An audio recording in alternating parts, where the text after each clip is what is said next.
the community, events, and people of Georgia, Carolina. This is the Means Report. Here is Brad Means. Hello again, everybody, and welcome to the Means Report. So happy to have you with us and grateful, as always, for your time that we promise to make it well worth your while as we go through the next 27 minutes or so, tackling the headlines of the day with none other than Georgia's senior Senator Johnny Isakson. Senator Isakson has been serving us in the nation's capital since 2005. He is currently seeking his third term. We're going to talk U.S. security. We're going to talk about the national role of the CSRA. We're pretty important here in these parts, and Senator Isakson is going to help break that down. And I tell you what, I know that our lawmakers are busy. I know that things are nonstop on the Hill, and I'm grateful to you, Senator Isakson, for taking the time to come to the Means Report today. Thank you. Glad to be with you, Brad. Well, we are grateful to you for sure. Appreciate your service to this country, both in the Air Force and the Senate.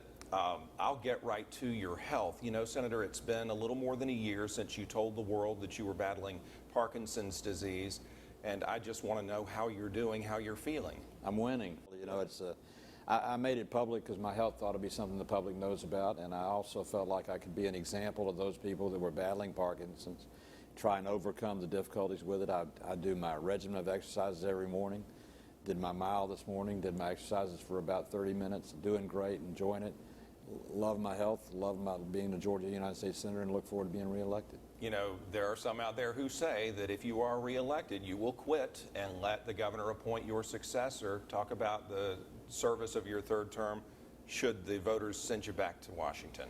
Well, anybody that knows me knows Johnny Isakson's not a quitter. Anybody that's ever run for office knows you don't do what I'm doing just for fun to go quit once you win. So that's just something that somebody came up with in the primary to try and make some headlines, but it has no validity at all.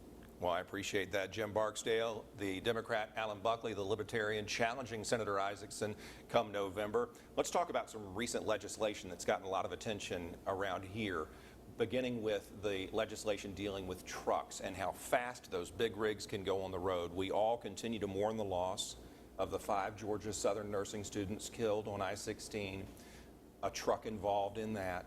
Tell us what you've done to try to slow those things down. We encourage the Department of Transportation to pass a speed limiter rule to require all the major trucks on the road to have a speed limiter. That technology is now standard anyway in trucks that are built. A speed limiter so that once the speed limit is set, say at 65 miles an hour, the trucker can't override it, and the truck can't go any faster than 65 miles an hour. And let me tell you, Brad, my secretary of 30 years when I ran my company, her daughter was killed by a runaway truck in 1984. We had the 5 Georgia Southern students who were tragically killed here not too long ago. We had a wreck in Athens just not too long ago where another student was killed. It is time that we got the runaway trucks off the road or got the trucking industry to where it responded with responsible times. Most of the major carriers are 100% supportive. I was going to ask you. We have a few independents who are not, but they'll go along. But it's taken 4 years of beating my head against a wall with the bureaucracy to try and get DOT and Office of Management and Budget to finally okay the proposal, but it's going forward for a 60-day review. 90 days from now, it should be the law of the land of the United States of America. Look forward to that. Slower trucks out there on the open road. You know I'm going to ask you about the presidential election. I know that you've endorsed Donald Trump, and I just want to ask you how that's going. Any buyer's remorse there, and can he hurt your chances in Georgia? I ran as a Republican beginning in 1974, and I've been a Republican all my life in Georgia. One of the first Republicans to win in Georgia, as a matter of fact. I'm proud of my party. I'm always glad to support my party, but I'm running for re-election for my race. That's the race I'm focusing on. That's what we're going to count on, and that's what we're going to try and win. Can Georgia voters differentiate between the two of you when they go into that ballot, when they go into that voting precinct? Oh, absolutely. I think Georgia voters are some of the best educated voters in the United States of America. They know the difference in the candidates at each level. I'm not a huge proponent of buying into the polls that come out in August. I know the election is a long way away, but you at last check were leading Democrat Jim Barksdale by single digits. Who the heck is Jim Barksdale, and why aren't you crushing him? Well, first of all, that's up for Jim Barksdale to explain to you and the American people, not up to me, number one. He's the Democratic nominee. I'm sure he's a fine guy. I've never met him. Yeah. I try and be accessible. I'm on your show this morning, was meeting with a bunch of people from Augusta and Richmond County last night. We'll go through Columbia County today on the way back to Marietta. We'll be on the road this weekend, traveling the state of Georgia, taking our message to the people. I'll let Jim Barksdale take his message any way he wants to. Well, and I'll say to the viewers, that was completely facetious on my part, because a lot of people are wondering why an incumbent senator going for his third term doesn't have a double-digit lead. You think things will change by November, obviously. Polls are polls, but the one poll that counts is the one on November the 8th. We've just gone up on the air with our commercials. I think there have been some on this channel already that have run. There'll be a lot more coming on. I'm visiting all the places in the state. We go back in session on the 6th of September in Congress. We'll be in for about 3 weeks, and then the month of October we'll be home campaigning. So the race is only about 80 days away, and we're excited and looking forward to it. A lot of veterans watch this broadcast and live in this area, and a lot of people who love and support those veterans as well. Tell us about the Veterans First Act. I know you're very proud of that, and how it will help those men and women get the help they need. Well, first of all, God has blessed us with the volunteers who volunteered to fight and go around the world and protect democracy in the United States of America. So thank you to every veteran in Augusta, Richmond County, and every veteran in the United States of America. As chairman of the Veterans Committee, I have made a commitment to see to it that the promise you were given when you enlisted and enrolled and went to fight is the promise we keep in terms of your health care. There have been some unfortunate incidents that have taken place, including even at the Augusta Charlie Norwood VA. Yep. We have taken decisive action. The first criminal indictment of an employee of the VA was actually at the Charlie Norwood VA, and that was prosecuted earlier this year. But we're going to see to it that every appointment's kept, that every veteran's needs are met, and that we do the best job we can to deliver the highest quality medical care we can to every veteran in the United States of America. I can't imagine you would have any resistance on Capitol Hill against this act, and why would you? Well, the unions don't like it, and about 87% of the VA is unionized, so they don't like the fact, because what we're doing is we're taking the Merit System Protection Board and taking it away from the protection of the top 434 executives within the VA so they can be held accountable and they can be fired without recourse. That's the type of thing you have in the private sector. That's the type of thing you ought to have in business. And there is a system in place under the provisions of this act to get rid of those people who work within the Veterans Administration, make sure they're not hurting our vets. And we've established a center for whistleblower protection within the VA, so if somebody in the VA sees something going wrong with VA health care or thinks there's something that should be made public, they can make it public without fear of retribution. How's the fight against ISIS going? How's the war on terror doing? In my opinion, it's not doing well for this reason.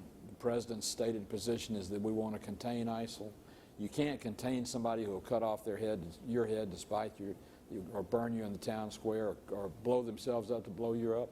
The only thing they understand is for you to kill them first. We ought to have a eradication policy, not just a confrontation policy. We need to go after ISIL where it exists today, or one day it's going to be in our backyard. How's our intelligence doing on that front as far as being able to pinpoint where they are and eradicate them? Our intelligence is excellent. Saxby Chambliss, as you know, was chairman of the Intelligence Committee in the Senate. I learned a lot from him over the years. I'm briefed on a weekly basis on ISIL. We know where the bad guys are to a large extent, at least within the region, if not precisely where they are. We proved by going in and getting Osama bin Laden in Pakistan a few years ago and taking him out without a Band-Aid being put on a single American soldier. And we took him, that we have the capability of doing exactly that. We should be doing that in Syria and northern Iraq because that's where ISIL's headquarters is, and that's where they need to be rooted out. Well, you mentioned that part of your concern is with the president. If Hillary Clinton wins, would it be a third term for Obama, and would you have even greater concerns about our safety and our approach to the war on terror? Until she demonstrates something different than what she's already said, it looks like it's going to be an extension of the Obama presidency for 4 more years and maybe 8 more years. And I would submit to you that from a standpoint of health care, from a standpoint of national security, from a standpoint of national debt, 8 more years of a continuation of Obama would be a disaster. It seems like Americans are always waiting for the other shoe to drop when it comes to terrorism. You know, they're always wondering when the next incident is going to be. Should we be constantly on guard? Should we be going through our lives scared? We should be going through our lives aware of our surroundings. There are 2 terrorists who were caught at Georgia Tech in the library about 8 years ago, indicted and sent to prison for planning a terrorist attack or being a part of a terrorist attack in Toronto, Canada.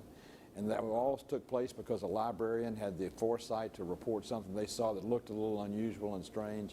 And we used the Patriot Act and all the surveillance techniques we have now to follow them on the internet until we caught them. If you see something that just doesn't look right, just doesn't look normal, just doesn't look usual, report it to law enforcement. The average citizens in the United States of America are the first line of defense in terms of national security. They shouldn't be afraid, they should be proud, but if you see something you don't understand or doesn't look right, report it to the authorities. When we come back on the Means Report, I want to talk to Senator Isakson about Social Security, education, and the role of the CSRA when it comes to the national and international picture. You know, this is the hub of cybersecurity now, and we're going to hear from Senator Isakson about that. Honored to have Georgia's senior Senator Johnny Isakson as our guest on the Means Report.